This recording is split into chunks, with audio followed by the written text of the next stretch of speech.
बृहदारण्यकोपनिषद क्या ब्राह्मण से वह परास्त हो जाता है जो ब्राह्मण को अपने से भिन्न जानता है, अमुक से वह परास्त हो जाता है जो अपने को उससे भिन्न जानता है। जब हम किसी को अपने से भिन्न जानते नहीं, मानते नहीं, किसी का हित चिंतन करते नहीं, तो हम पर किसकी दाल गलेगी। लेकिन आश्चर्य होता है कि स्वतंत्रता के बाद कम से कम संत वेश में तो आतंकवादियों को नहीं होना चाहिए, लेकिन अव्वल दर्जे के आतंकवादी संतों के वेश में तरह तरह के आचार्य बन के घूमने वाले हो गए।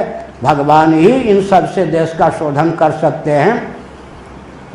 राजतंत्र शासन तंत्र में जितनी गंदगी है, जितनी अराजकता है, उससे कम उन राजनेताओं के चलते व्यास तंत्र में भी कम अराजकता नहीं है। बहुत भव्य आकृति, बहुत भव्य विद्या भी हमने देखी दक्षिण में कहीं कहीं।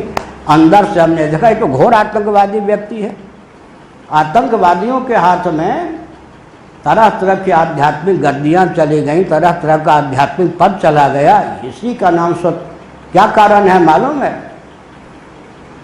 हमने कभी बिहार और उत्तर प्रदेश की दुर्दशा पर विचार किया 3 साल पहले, क्योंकि हमने देखा कि बिहार के एक एक व्यक्ति को माइक दे दें तो 3 घंटा नहीं छोड़ेगा।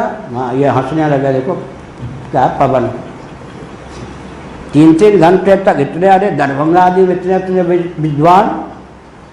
लेकिन देखा फिर इतने बुद्धिजीवी बिहार में हैं, देश विदेश में छाए हुए हैं बिहार के बुद्धिजीवी, सेना में हैं, व्यापार में ही, श्रमिक श्रम विभाग में हैं। फिर अमुक अमुक मुख्यमंत्रियों ने बिहार में शासन किया, किस पत्नी के द्वार से, बेटे के द्वार से, अपने द्वार से, किसी और के द्वार से। ये बिहार की गाथा क्या है? तो निष्कर्ष से निकला कि ये राजनेता अपने स्तर से नीचा स्तर, जब श्रमिकों का, व्यापारियों का, बुद्धिजीवियों का, समझ गए, शिक्षकों का बना देते हैं, तब ये शासन करते हैं। फिर हमने देखा उत्तर प्रदेश में मेधा शक्ति नाच रही है, श्रम शक्ति नाच रही है, सब कुछ है। फिर उत्तर प्रदेश में ऐसे ऐसे विचित्र व्यक्तियों ने शासन किया है, क्यों नहीं कोई कर सकता? तो ध्यान गया, हो नेता लोग इतने बुद्धिमान होते हैं, अपने से घटिया स्तर का बना देते हैं। आईएएस ऑफिसरों को, आईपीएस ऑफिसरों को, आईएएस ऑफिसरों को, आईपीएस ऑफिसरों को अपने से घटिया बना देते। धारा प्रभा अंग्रेजी बोलेगा, संस्कृत बोलेगा, लेकिन स्तर उसका अखिलेश जी से, लालू जी से, मुलायम जी से घटिया होगा। तो हमने कहा ये है, ये राजनेता। हाँ, बाबाओं का, कोई वैष्णवाचार्य होकर, कोई अमुक आचार्य होकर, कोई अमुक आचार्य होकर, कबीरपंथी होकर धारेगा, लेकिन घटिया स्तर। वहाँ का मुख्यमंत्री आ जाए तो माँ बाप कह के ले जाएगा। बड़ी विकट बात है। आश्चर्य होता है, एक पत्रिका में छपा, बहुत ऊंचे महापुरुष की पत्रिका में छपा, जब तक सूरज चांद रहेगा राजीव तेरा नाम रहेगा। हमारे राजीव नहीं, वो राहुल जी के पूर्वज। हमने कहा हे राम, इतना ऊंचा वेदांत का ज्ञान और अंदर की ये चीज, जब तक सूरज चांद रहेगा राजीव तेरा नाम रहेगा। राजीव इनके आदर्श हो गए, किस गुण के आधार पर? फिर वही शीर्षक से हमारे धर्म संघ में पूज्य गुरुदेव के चले जाने के बाद एक ब्रह्मचारी प्रबल महाभाग ने, प्रबल जी नहीं, प्रबल मन वो और कोई नाम के, ब्रह्मचारी महाराज जो अब नहीं हैं, प्रबल जी अभी जीवित हैं, उनकी पत्रिका में छपा, जब तक सूरज चांद रहेगा राजीव तेरा नाम रहेगा। अब बताइए, जब बाबा लोग राहुल गांधी जी की, राजीव की, अमुक जी की प्रशंसा करते अघाएंगे नहीं, तो इसका मतलब है कि इनके नियामक कितने स्तर के, अंदर का स्तर इनका क्या है, जिनके नियामक ये सब राजनेता हो जाते हैं। इसका अर्थ क्या हुआ? इसका अर्थ यह हुआ कि पूरे देश में दिशाहीनता की पराकाष्ठा। इसलिए पूरे देश के शोधन के लिए अपने जीवन के शोधन की आवश्यकता है। तस्मात्, यह अध्याय भी पूरा हुआ। तस्मात् स्वस्थेन मनसा विमृश गतिमात्मनः द्वैते ध्रुवार्थ विश्रम्भम त्यजोपशममां विश। इसलिए हे शूरसेन, क्या करो, इस मन का उपयोग, जीवन का उपयोग, प्रज्ञा शक्ति का उपयोग, प्राण शक्ति का उपयोग द्वैत विभ्रम को शांत कर आत्मा की अद्वितीयता के निश्चय में करो और सदा के लिए परमात्मा भाव संपन्न होकर, भगवत भाव संपन्न होकर भव सिंधु से पार कर लो अपने आप को। नारद उवाच एतां मंत्रोपनिषदं प्रतीच्छ प्रयतो मम यां धारयन् सप्तरात्रा दृष्टा संकर्षणं प्रभुं यत्पादमूलमुपसृत्य नरेन्द्र सर्वपूर्वे सर्वादयो ब्रह्मिमं द्वितयं विसृज्य सद्यस्तदीयमतुलानधिकं महित्वं प्रापुर्भवानपि परं न चिरादुपैति। बहुत बढ़िया। देखो महात्मा कहाँ से कहाँ ले जाते हैं और व्यक्ति महात्मा के द्वारा उतने ऊंचे पहुंचकर स्वयं को फिर कहाँ ले जाता है। इसके जीवन में दोनों, वृत्रासुर बन जाएगा आगे आगे वृत्रासुर बन जाएगा। शिव जी को ही गाली देने पहुंच गया। जीव के भी अधोगति का ठिकाना नहीं, कितना ऊपर जाके कितना गिरेगा, कितना नीचे जा करके कितना उठेगा। महापुरुष नीचे को ऊपर पहुंचा देते हैं। ऊपर पहुंचा हुआ व्यक्ति फिर अहंकार आदि करके गड्ढे में पड़ जाता है। यह मंत्रोपनिषद है भाई। वैसे अष्टोत्तर शतोपनिषदों में मंत्रोपनिषद भी है, यहाँ मंत्रोपनिषद ही कहा है। एतां मंत्रोपनिषदं प्रतीच्छ प्रयतो मम, तुम एकाग्र चित्त से मुझसे मंत्रोपनिषद ग्रहण करो। उधर तो अंगिरा जी बोल रहे थे, अब नारद जी। केवल 7 रात में मन 7 दिन में भगवान संकर्षण का दर्शन होगा। लो जी, बेटा तो चल बसा दुर्गुहा। संकर्षण भगवान का मंत्रोपनिषद के अनुष्ठान से केवल 7 दिन में तुम्हें भगवान संकर्षण शेषनाग का दर्शन होगा और उस विद्या के प्रभाव से तुम भगवान के अत्यंत सन्निकट हो जाओगे। यह 15वां अध्याय पूर्ण हुआ। श्रीमद् भागवत स्कंध 6 अध्याय 16। श्री शुक उवाच अत देवर्षि राजन् संपरेतं नृपात्मजं दर्शयित्वेति होवाच ज्ञातीनामनुशोचताम्। नारद उवाच जीवात्मन् पश्य भद्रं ते मातरं पितरं च ते सुहृदो बान्धवास्तप्ता शुचा भीषण कलेवरं स्वमाविश्य शेषमायु सुहृद्भृतः भुंक्ष भोगान् पितृप्रतान् नधितिष्ठ निपासनम्।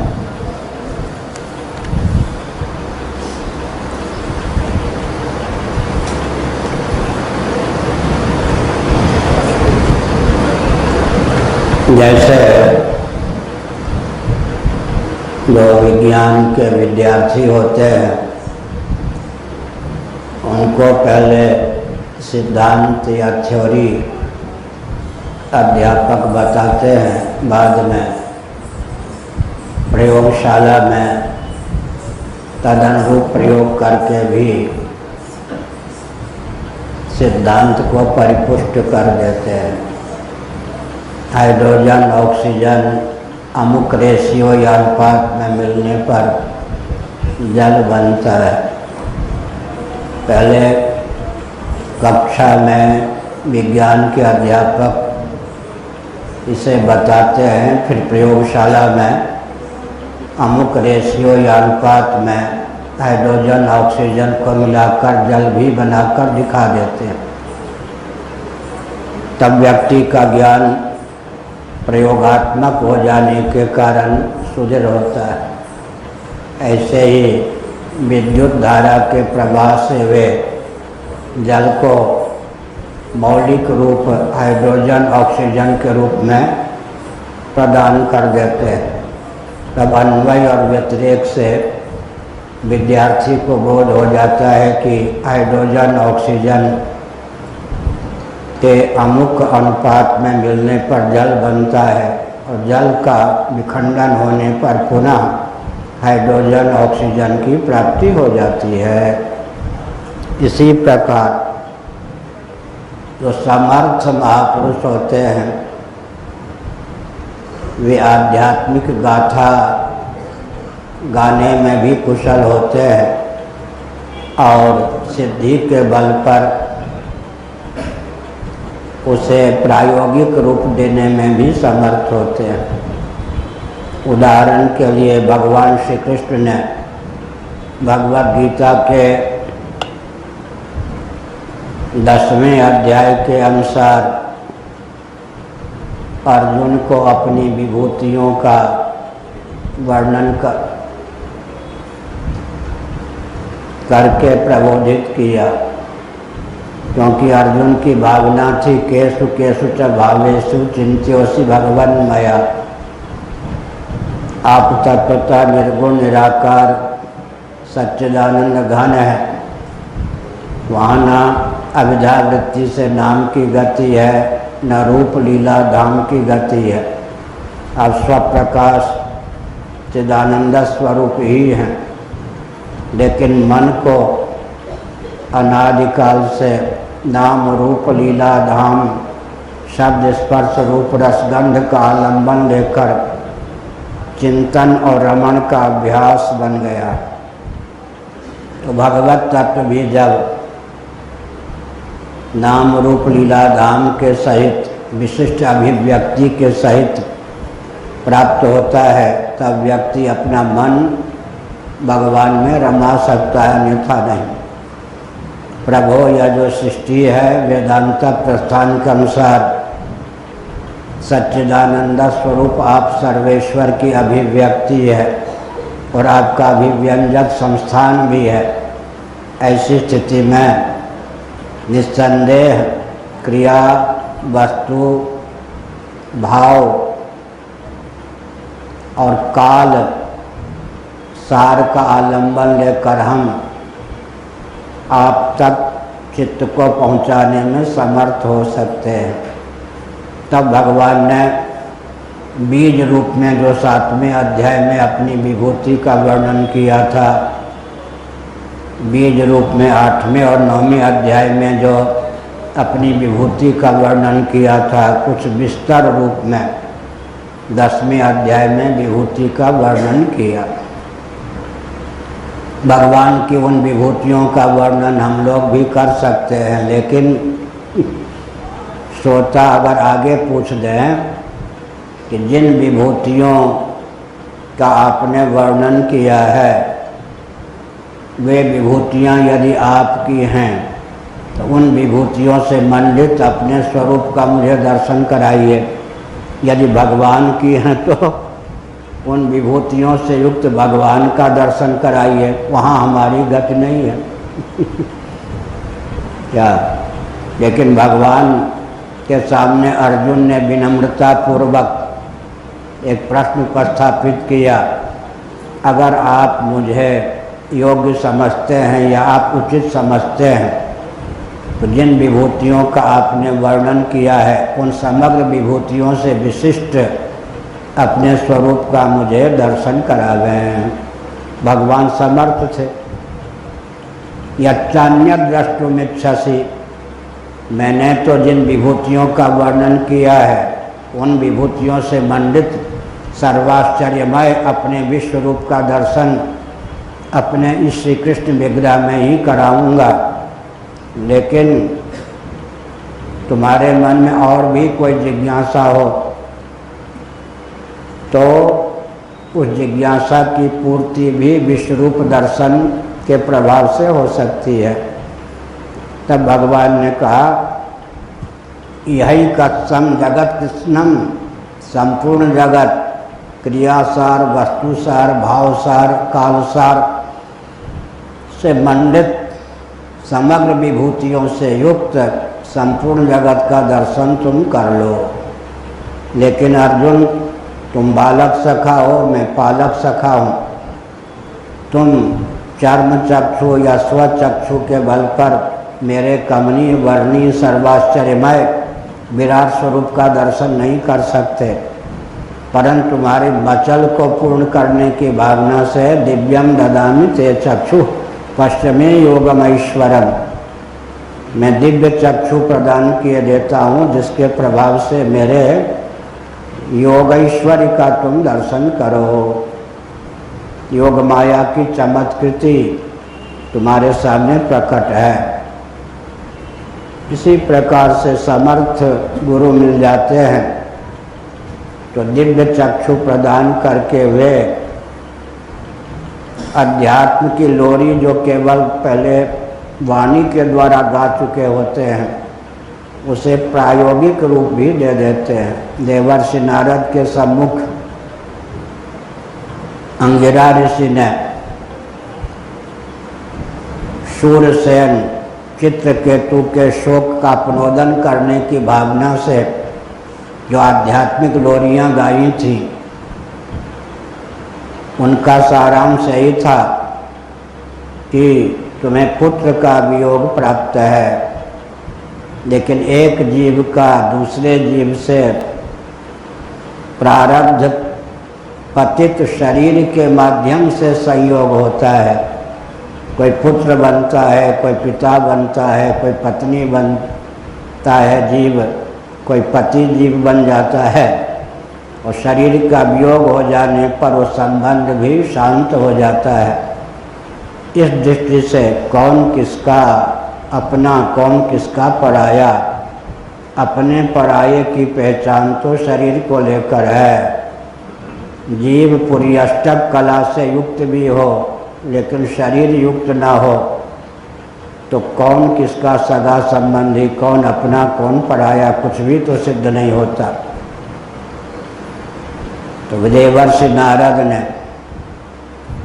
शोकापगम की भावना से जो जीव शूरसेन चित्रगुप्त का पुत्र बन के आया था, जिसका शव सामने अभी पड़ा हुआ है, दुधुआ बच्चा था, विमाताओं की कूटनीति के चक्रव्यूह में पड़कर विमाताओं की कूटनीति को निमित्त बनाकर विष के कारण मर गया था, उस जीवात्मा को बुला लिया देवर्षि नारद ने। ये संतों की, सिद्ध महापुरुषों की गाथा है। हम ऐसे सिद्धों को नमस्कार ही कर सकते हैं। एक बार युधिष्ठिर जी के मन में यह जिज्ञासा हुई कि अपने ताऊ, अपनी ताई, अपनी माँ का दर्शन करने के लिए प्रजा के जितने विशिष्ट व्यक्ति हैं और घर की देवियाँ हैं उनके सहित वन में जाना चाहिए। धृतराष्ट्र महाभारत युद्ध के 15 साल बाद वन में तप करने चले गए थे। गांधारी आँख में पट्टी डाली हुई थी, आँख के ऊपर। कुंती का दिव्य स्वरूप देखिए। कुंती ने कहा कि बेटा तुम समर्थ हो, नौकरानी के द्वारा भी गांधारी जी की सेवा हो सकती है, लेकिन यह घर की शोभा नहीं। आखिर जेठानी है, मैं इनकी सेवा में वन में रहूँगी, कहाँ द्वेष।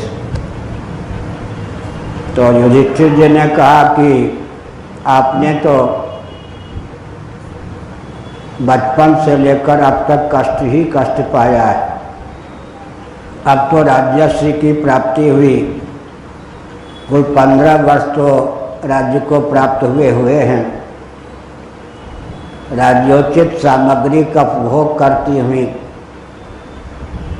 राजभवन में निवास करें, वन में क्यों जाती हैं। वेतन भोगी अग्निहोत्रियों को मैंने साथ कर दिया है, देवियों को साथ कर दिया है, उनके माध्यम से गांधारी और धृतराष्ट्र की सेवा भी होती रहेगी। वो प्रज्ञा चक्षु हैं, उनकी ओर से ब्राह्मण अग्निहोत्र भी करते रहेंगे। अगर यही करना था तो आपने श्री कृष्ण के माध्यम से आज्ञा देकर युद्ध क्यों करवाया। कुंती हंसी और कहा, बेटे तुम धर्म के अवतार हो, मेरी बात पर ध्यान दो। राज्य लिप्सा के कारण हमने युद्ध की आज्ञा नहीं दी थी। उस समय मेरा दूध न कलंकित हो जाए इसलिए युद्ध की आज्ञा दी। अब मेरा शील या कुल कलंकित न हो जाए इसलिए मैं राज्यश्री का त्याग कर जेठानी गांधारी की सेवा में जाऊंगी। उस समय द्वेष नहीं था, इस समय राग नहीं। उस समय दूध का प्रश्न था, इस समय कुल का प्रश्न। तो माँ का दर्शन करने के लिए, ताऊ का दर्शन करने के लिए, ताई का दर्शन करने के लिए राज्य में ढिढोरा पीट दिया।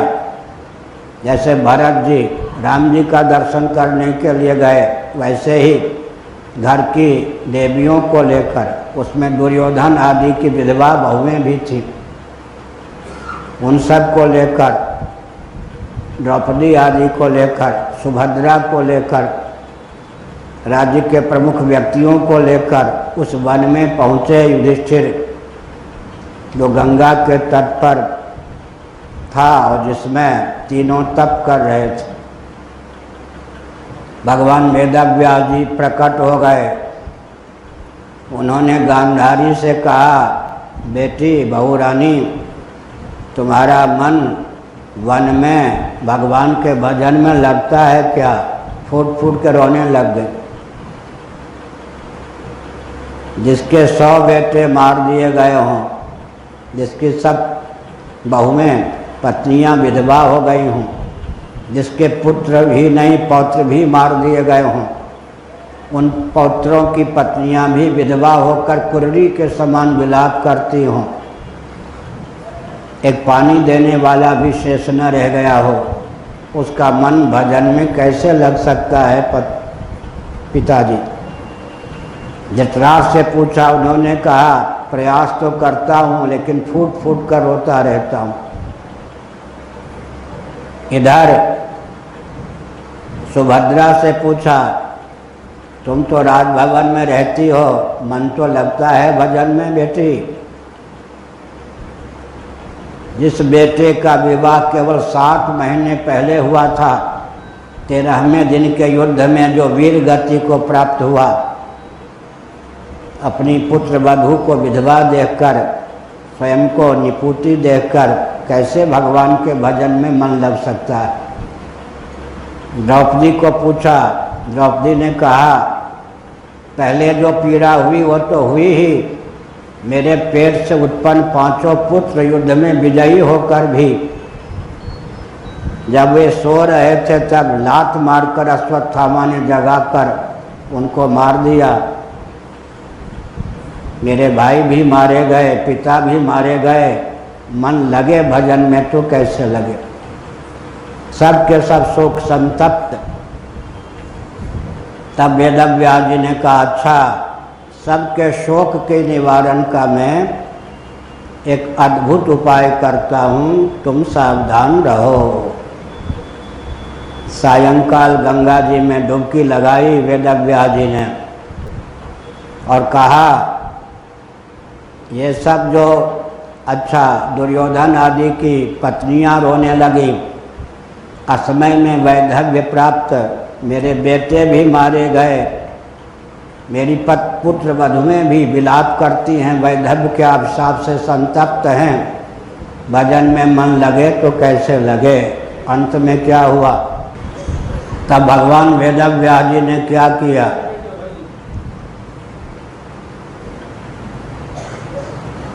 जो भी महाभारत युद्ध में सगे संबंधी मारे गए थे, कुंती ने कहा, मैं कितना कठोर हूँ, कर्ण मेरा प्रथम पुत्र था, इस तथ्य को मैं जानती थी, लेकिन संकोच वश मैं बता न सकी।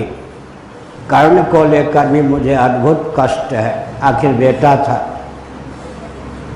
सबके कष्ट को दूर करने की भावना से भगवान वेदव्यास ने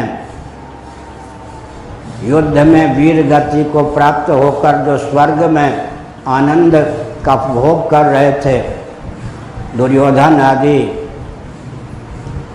अभिमन्यु आदि, सबको बुला दिया। वो सब के सब गंगा जी से हुंकार करते हुए युद्ध के प्रारंभ में जैसी आवाज़ हुई थी प्रकट हो गए।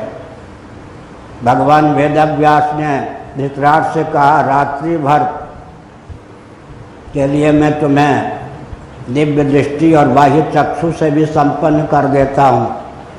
खुल करके जिसे अपने पुत्रों से मिलना हो मिले, जिसे अपनी बहुओं, जिसे अपने बेटे पोते से मिलना हो मिले, जिसे अपने पति से मिलना हो मिले। वे सब के सब रात्रि भर वहाँ विद्यमान रहे। दुर्योधन आया, दुर्योधन का भी आवाहन किया गया था। भीमसेन को देखकर, आ भाई आ, हाथ से मिलना चाह, लगाना चाह छाती से। भीमसेन ने कहा, जान ले लूँगा। दुर्योधन ठाका मार के हंसा, अरे अभी भी दुश्मनी है, हमको तो मार दिया जंघे पर गदा का प्रयोग करके, अब वो शरीर तो छूट गया, मैं तो स्वर्ग में आनंद का भोग कर रहा हूँ, अभी भी दुश्मनी, आ मिल। फिर क्या कहा, यथा नियुक्तोस्मि तथा भवामि तथा करोमि। पांडव गीता महाभारत का भी पाठ है यह। पांडव गीता में तथा करोमि, महाभारत में तथा भवामि, अंतिम चरण को लेकर। दुर्योधन ने कहा, कलयुग के अंतिम चरण तक जितना पापाचार होगा, कलयुग हम चरण के प्राणियों को ही सावधान करने की भावना से ब्रह्मा जी ने वो अभिनय रचा था। मैं तो कलयुग हूँ, कली का अवतार ही मैं हूँ, दुर्योधन के रूप में आया। ब्रह्मा जी ने अभिनय में जो मुझे मंचन करने का दायित्व दिया, दृढ़तापूर्वक मैंने उसका पालन किया। न राग है न द्वेष है। भीमसेन मेरा भाई है, दोनों का जन्म एक ही दिन हुआ था, कुछ क्षणों का भेद था, जन्म तिथि एक है। दुर्योधन भी बिल्कुल प्रेम से भीमसेन से मिला। उसके बाद रात्रि बीतने को हुई, वेदव्यास जी ने कहा, सबका विसर्जन करूँगा। दुर्योधन आदि की जो जो विधवा देवियाँ हैं, अगर वो चाहती हैं कि अपने पति को लेके लोक को जाऊं, सामने गंगा जी की धारा है, डुबकी लगावें, मेरे वचन के प्रभाव से अनायास उनका शरीर छूट जाएगा और वे सब द्रव्य सूक्ष्म विपाकात्मक दिव्य शरीर धारण करके अपने पति के लोकों को प्राप्त होंगी। तो हमने कहा, शोकापहरण की सिद्धों में यह विधा भी होती है। हम लोग केवल वाणी के द्वारा तात्विक गाथा गाकर, लोरी गाकर किसी के शोक का अपहरण कर सकते हैं।